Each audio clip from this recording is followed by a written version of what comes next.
बिस्मिल्लाहिर्रहमानिर्रहीम। शुरू अल्लाह के नाम से जो बड़ा मेहरबान और नहायत रहम वाला है। नाज़रीन, आज हम बात करेंगे बलूचिस्तान और मुख्तलिफ़ इलाक़ों में जो है खून की होली।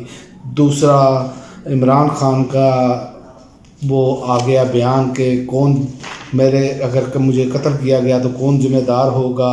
और अलीमा ख़ान साहिबा ने भी तमाम जो चल रहे थे मामला तो उस पर उन्होंने क्लियर कर दिया कि हम सियासत में नहीं आ रहे, ये किसी की गलतफहमी है। और तीसरा, पीटीआई ने जो है वो चैलेंज कर दिया जो इलेक्शन कमीशन वारदात कर रहा है उस पर भी। और चौथा, औरिया मकबूल जान के साथ एक बुरा सलूक हथकड़ी लगाकर पेश किया गया, इस पर भी बात करेंगे। सबसे पहले बात करते हैं जो मुल्क में खून की होली खेली गई। ये दहशतगर्द जो है बेलगाम हो चुके हैं। बलूचिस्तान मूसा खेल समेत मुख्तलिफ मकामात पर BL की कार्रवाइयों में 40 अफराद जहाँ बहक हुए। ज़िला मूसा खेल में 23 अफराद को गाड़ियों से उतार कर कत्ल किया गया। ज़िला बोलान से 6 अफराद की लाशें मिली। ज़िला कलात में मुख्तलिफ वाक़यात में 11 अफराद जहाँ बहक हुए। और ये ऐसी खून की होली और ऐसी दहशत गर्दी की लहर है। आप देखें कि बलूचिस्तान में फिर फोर्सेस ने ऑपरेशन किया, मुख्तलिफ इलाकों में फोर्सेस का ऑपरेशन। 21 दहशतगर्द हलाक किए गए जबकि 14 जवान शहीद हुए। ऑपरेशन के दौरान पाक फौज के 10 जवान और कानून नाफिज करने वाले इदारों के 4 एहलकार शहीद हुए। ISPR। तो शुमाली वज़ीरिस्तान में भी एक बम धमाका हुआ जिसमें 4 अफराद जहाँ बहक हुए। और बलूचिस्तान में तो दर्जनों अफराद शहीद हो गए। मूसा खेल में क़यामत का समा बना हुआ है और वहाँ पर इस टाइम जो सूरत हाल है वो सबके सामने है कि एक अजीब सी लहर बनी हुई है। लेकिन अब सवाल ये उठता है कि क्या हमारी हुकूमत क्या कर रही है। हमारी हुकूमत की तरजीहात में ये चीज़ें शामिल नहीं हैं। हमारी हुकूमत जो है वो सिर्फ़ एक पॉलिटिकल पार्टी के साथ लड़ाई लड़ रही है और तमाम तर तवानाइयाँ उस पर लगाई जा रही हैं। ये आपने भी देखा, हम भी देख रहे हैं। और मुसलसल आप देखें, मईशत देख लें नीचे की तरफ, तमाम मल्टीनेशनल कंपनियां छोड़कर जा रही हैं, पाकिस्तान आपके सामने है। और जब ये हालात बन जाएंगे तो मुझे बताएं कौन सा सरमायादार सरमायाकारी करेगा। और सबसे बढ़कर बात, जो बेगुनाह लोग शहीद हुए उनका कौन जिम्मेदार है।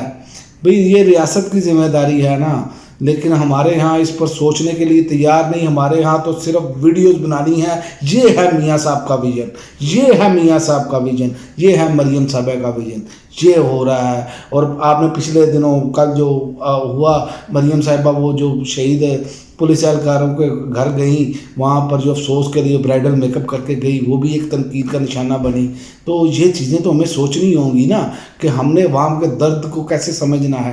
भाई सबसे पहली जिम्मेदारी आपकी रियासत की और हुकूमत की ये जिम्मेदारी है कि आपने ये सब चीज़ें देखनी हैं। लेकिन जब मेरिट ही नहीं होगा, मेरिट का कत्लेआम होगा, जल्द ही हुकूमत बनकर आएगी तो वो क्यों ऐसे काम करेगी। वो ये काम करेगी कि वो अपने आप को उन्होंने किस तरह बचाना है, जिस तरह ये कोशिश कर रहे हैं। आपके सामने है सारा कुछ। और दूसरा, कौमी असम्बली में इस पर बहस होनी चाहिए, बातचीत की जानी चाहिए। लेकिन यहाँ पर तो सब अच्छा की रिपोर्ट है। यहाँ पर तो वो कह रहे हैं कि मुल्क बहुत तरक्की कर रहा है, मुल्क में अमन मान की सूरत हाल भी बहुत बेहतरीन है।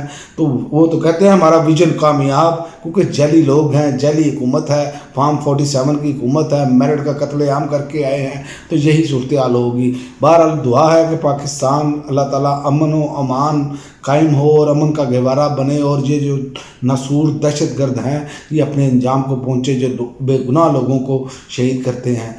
तो अगली खबर ये है कि मुझे कुछ हुआ तो ज़िम्मेदारी ISPR और ज़िम्मेदार DG ISI और आसिम मुनीर होंगे। ये इमरान खान ने साथियों से बातचीत करते हुए उन्होंने कहा।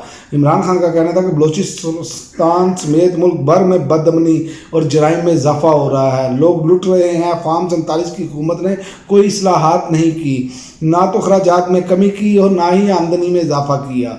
कर्ज़ों पर कर्ज़े ले रहे हैं और बहुत सारा गरीब अवाम पर डाला जा रहा है। आइंदा बजट में तो और भी महंगाई होगी।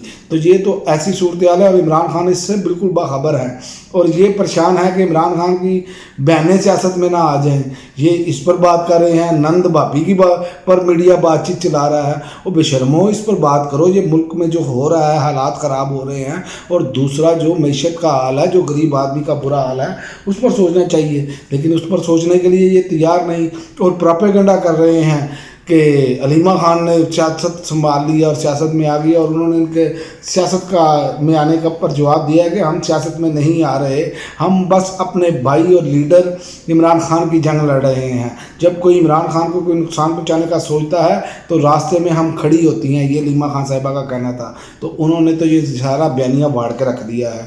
اور تیسرا، پی ٹی آئی کا ایک اور بڑا اقدام کہ پی ٹی آئی کا مخصوص رجسٹروں کے فیصلے پر عمل درآمد کے لیے سپریم کورٹ سے رجوع، اور یہ بہت زبردست ہے کہ فوری طور پر یہ لیگل ٹیم تبدیل کی ہے، اس لیے یہ سب کچھ ہو رہا ہے۔ سلمان اکرم راجہ کو لیگل ٹیم کا سربراہ بنایا ہے، اس لیے اب یہ فوری طور پر ایسے اقدامات کر رہے ہیں۔ الیکشن کمیشن کی وضاحت کی درخواست مسترد کی جائے، الیکشن کمیشن کو آزاد ارکان کی وابستگی کے سرٹیفکیٹ منظور کرنے کا حکم دیا جائے۔ عزیر بھنڈاری ایڈوکیٹ کے ذریعے دائر متفق درخواست میں استدعا کی گئی ہے۔ تو یہ بہترین موقع پر کیا گیا ہے، کیونکہ الیکشن کمیشن ان کے ساتھ مل کر واردات ڈال رہا ہے اور مسلسل ابھی تک ڈالے جا رہا ہے۔ تو ان کا لہذا معاملہ تو یہی ہے۔ یہ دیکھیں نا، انہوں نے ملک کا ستیہ ناش کیسے کیا ہے۔ عمران خان کو 2018 میں حکومت ملی تو خزانے میں $8 ارب سے، عمران خان نے خزانے کو $8 ارب سے $22 ارب تک پہنچایا۔ پھر عمران خان کی حکومت ختم ہوئی تھی اور خزانے میں $16 ارب سے زائد تھے، جسے 9 ماہ میں شہباز شریف نے $3 ارب تک پہنچایا۔ 16 ماہ میں قرض لینے کے تمام ریکارڈ توڑ دیے۔ یہ ہے ویژن، یہ ہے پاکستانیوں کا ویژن، اور یہ ہے جعلی حکومت۔ اسی طرح یہ ساری وارداتیں کرتے ہیں، جو تنقید کرتا ہے اس کے خلاف گھیرا تنگ کر دیتے ہیں۔ جیسے کہ آپ کے سامنے ہے اوریہ مقبول جان، وہ کھل کر تنقید کرتے رہے، وہ بیوروکریٹس بھی رہے ہیں، وہ اپنا سینئر تجزیہ نگار بھی ہیں اور ان کی پوری گرپ بھی ہے، لیکن ان کو اب سزا دی جا رہی ہے، اور جس طرح کا یہ سلوک کیا جا رہا ہے وہ ان کا بھی کہنا ہے۔ انہوں نے آج کہا مجھے جس حال میں رکھا جا رہا ہے وہ یاد رکھا جائے، محسن نقوی کبھی لاک اپ میں رہا ہو تو اسے معلوم ہو کہ ایف آئی اے کے لاک اپ کیسے ہوتے ہیں۔ اور یہ مقبول جان کو ہتھ کڑی لگا کر پیش کیا گیا۔ یہ تذلیل کرتے ہیں لوگوں کو تاکہ وہ آگے سے بات نہ کر سکیں۔ تو یہ جب تک یہ اپنے سیاسی مخالفین اور جو باقی لوگ جو شاید تنقید کرتے ہیں ان سے توجہ ہٹا کر، تنقید ہمیشہ اصلاح کے لیے ہوتی ہے، لیکن یہ سمجھنے سے قاصر ہیں کیونکہ جو یہ آئے ہی ہمیشہ کسی کے کندھوں پر ہیں، یہ عوامی ووٹ سے تو کبھی آئے نہیں، ان کو تو ایسے بنایا جاتا ہے، اس لیے ان کو ان چیزوں کی پرواہ نہیں ہے۔ اسی لیے ان کو چاہیے کہ یہ اس طرح توجہ دیں بجائے کہ سیاسی مخالفین کو لتاڑنے کے لیے، اور دن بچ گئے ہیں ان کے پاس تھوڑے، کیونکہ 2 ماہ کے اندر جو ہے ان کو یا تو بہتر کرنا پڑے گا۔ اور اب جو خبریں آ بھی رہی ہیں کہ آئی ایم ایف نے پاکستان کو جو ستمبر کے میں جو اجلاس ہے اس ایجنڈے میں پاکستان کا ذکر نہیں رکھا، تو ان کو یہ سوچنا چاہیے۔ یہ در در بھاگ رہے ہیں لیکن اپنے اخراجات میں کمی کرنے کے لیے یہ تیار نہیں، اور عوام کا خون چھوڑنے کے لیے مسلسل بیٹھے ہیں۔ تو دیکھتے ہیں آئندہ آنے والے دنوں میں ہوتا کیا ہے، لیکن بہرحال پھر ایک مرتبہ کہ پاکستان میں جو دہشت گردی کی لہر آئی ہے اس پر مراد سعید بھی پہلے بات کر چکے ہیں کہ دہشت گرد داخل ہو رہے ہیں، تو اس وقت اس کو غدار کہا گیا۔ انہوں نے کہا یہ جھوٹ بول رہا ہے، رانا ثناءاللہ کی جو سٹیٹمنٹ ہے وہ آپ کے سامنے ہے، لیکن انہوں نے اس بات پر توجہ نہیں دی، اور آج آپ دیکھ لیں کہ ملک میں خون کی ہولی کھیلی جا رہی ہے۔ اللہ تعالیٰ پاکستان کو اپنے حفظ و امان میں رکھے اور ان دہشت گردوں کو نشان عبرت بنائے۔ اب تک کے لیے ناظرین اتنا ہی، اجازت دیجیے، اللہ حافظ۔